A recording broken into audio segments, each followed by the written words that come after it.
سلام خياتي، ان شاء الله كامل تكونوا بخير وعلى خير، وان شاء الله لا فيديو تاع اليوم تلقاكم كامله مهنيات. اليوم جبت لكم لا غوسيت تاع المقروط. هاد الوصفه ناجحه مليون بالمئه، سورتو اللي ماشي معرفه تجرب المقروط ولا اللي اول مره راهي رايحه تسيه. ونقول لك اختي سيي هاد لا غوسيت راكي رايحه تنجحي فيها باذن الله من اول تجربه.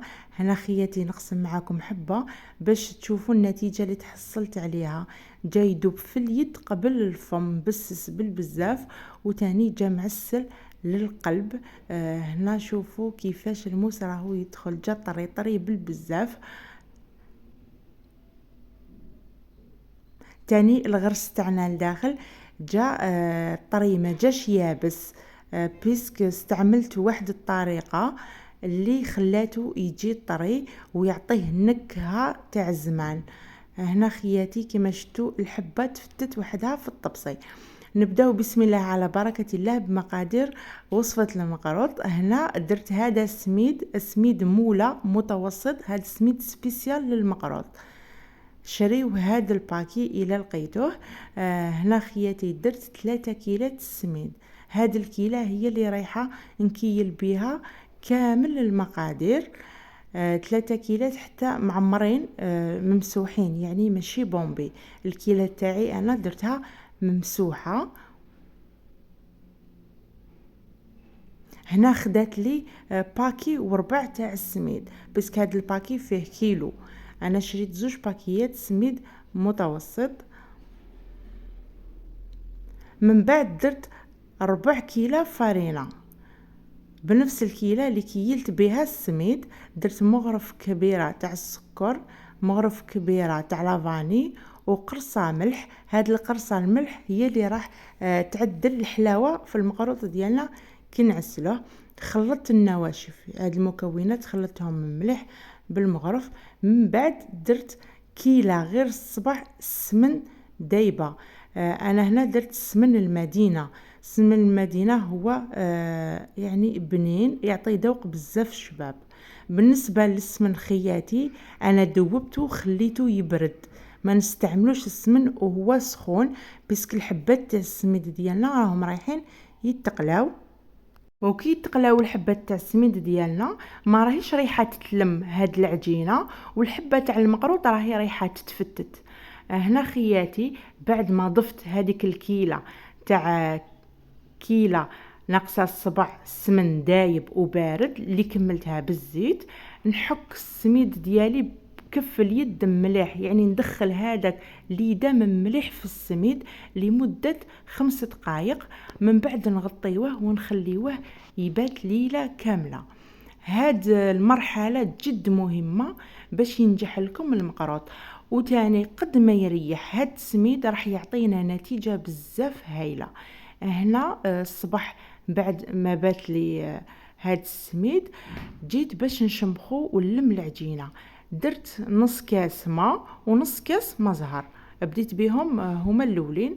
هكذا خياتي ما نعجنوش السميد، كلي رانا نفتلو فيه باطراف الاصابع برك، ندو ونجيبو ونسيو ندخلو هذاك الماء في السميد حتى يشرب لنا الماء والمزهر. هذه المرحله تاني جد مهمه. نكرر ونعاود، ما نعجنوهش، نلموه برك باطراف الاصابع حتى نتحصلوا هكذا على هذا الشكل. كي نديروا هاد السميد بوله نخبطوها ما تتفتح لناش، تبقى شاده روحها. من بعد نزيدو نخليوه يريح. انا خليته يريح لي هنا لمده 4 ساعه. نجوز للحشو. هنا عندي الغرس عاودت نقيته مليح، شريته منقي بصح نقيته مليح باسكو نلقاو فيه هادوك العظمات الصغار. من بعد زدت 2 مغارف كبار تاع جلجلان حمصتهم، ودرت 2 مغارف تاع قرفه باش نكه الغرس ديالي، ودرت مغرفه صغيره تاع السمن. هنا المغرفه الصغيره تاع السمن هذه هي اللي راهي رايحه تخلي لي الغرس ديالي يبقى طري ما يجيش يابس. ونشمخوه بالمزهر ونعجنوه مليح. هاد المرحله تاني جد مهمه، نعجنو مليح الغرس ديالنا وما نشمخوش بزاف الغرس، ماشي حتى يجي يتلاصق في اليد، لا نشمخوه باش يولي لنا طري. هذا ما كان. من بعد نشكلو هكا كريات بوزن 10 غرام. انا ما كانش عندي الميزان، درت عيني هي ميزاني، واللي عندها ميزان نصحها تستعمل الميزان احسن واحسن. هنا حقيقه بلا ميزان ودرتهم جاو يعني الكريات تاعي على حبه. من بعد غطيتهم بصاشي باش ما ينشفليش الغرس، وجست العجينه ديالي شوفوا نشفت. هنا صالها كيما الطعام خياتي، شتو كي نشمخو الطعام ونخليوه يريح ينشف يشرب كامل هذاك الماء. العجينه تاع المقروط تاني شربت لي الماء، هنا نشمخوها للمره الثانيه. هذا هو السر اللي يخلي المقروط ما يتشققليش كي يطيب وما يتفتحش. هنا تاني نعاودو نشمخوها المره الدوزيام، نشمخوها مليح، وكما قلت لكم غير باطراف الاصابع نسيو نلمو العجينه، يعني ما نعجنوهاش. هكذا لميت العجينه تاعي وقسمتها على زوج. القسم الاول نشكلو كريات بوزن 35 غرام، والعجينه الدوزيام نغطوها باش ما تنشفناش. هنا هاد العمليه تسهل عليكم الخدمه، كي توجدوا الكريات تاعكم يجيكم الخدمه سهله.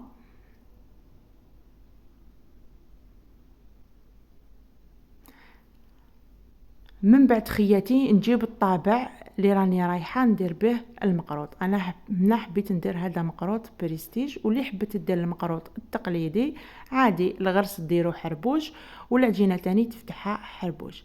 هنا راني نوري لكم الطريقه كيفاش استعملت هذا الطابع. يعني طوابع كاين اشكال وانواع تاع المقروط، مي انا فضلت هذا الشكل جاني بزاف شباب. هنا خياتي تاني نصيحة اللي يستعملوا هذا المول باش ما تلصق لكمش العجينة في المول، ادهنوه بالزيت، ديروا طبسي صغير ديروا فيه شوية زيت، وكل خطرة ادهنوه بالبانسو هذا الطابع، ما راهيش رايحة تلصق لكم العجينة.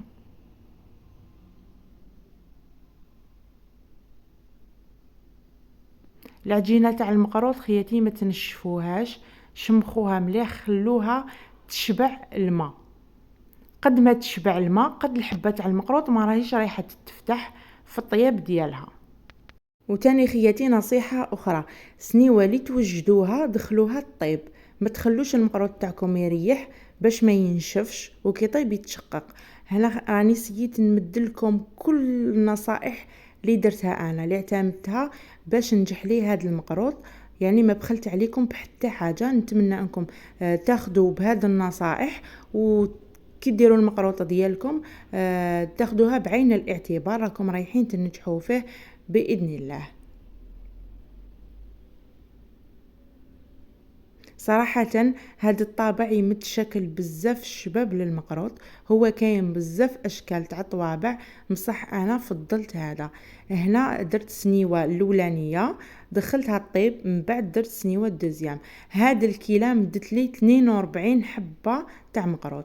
هنا طيبته من التحت، من بعد شعلت عليه من الفوق حتى احمر لي من الفوق، وهو سخون نعسلو. الحبات اللي نقدمهم اللي نكون راح نحطهم نعسلهم التعسيله الاولى وهو سخون، من بعد كي يشرب العسيله نزيد نعسلهم التعسيله الدوزيام. واللي ما رانيش رايحه نحطهم يعني راني رايحه نخبيهم، المقروط تاعي نخبيه هكذاك ماشي معسل، راح يبقى لي اطول مده ممكنه، يعني ما راهوش رايح يخسر لي. ومن بعد من الفوق زينتهم بشويه مكسرات وبهذه الحبه تاع سوريز كونفي. الشكل تاعهم جا بزاف شباب والنتيجه جات هايله. خياتي ما بخلت عليكم بحتى معلومه، اعطيت لكم كامل النصائح. هكذا اللي ما ينجح لهاش المقروط باذن الله بعد ما تشوف هذه الوصفه راح يولي ينجح لها. بالطبع بعد ما تتاخد كل النصائح اللي عطيتها لكم. نتمنى انكم تجربوا المقروط بهذه الطريقه ديالي اللي مديتها لكم، وراكم رايحين تنجحوا فيه باذن الله. شوفوا خياتي جاي تفتت، وشنو كي تجو تعسلوه سيسوه برك بيسك جا مبسس بالبزاف. نتمنى خياتي انه الفيديو تاع نهار اليوم يكون نال اعجابكم. هنا انا يلحق نهايه لا فيديو، ما بقى عليا نقول لكم غير تهلاو لي في روحكم. سلام خياتي.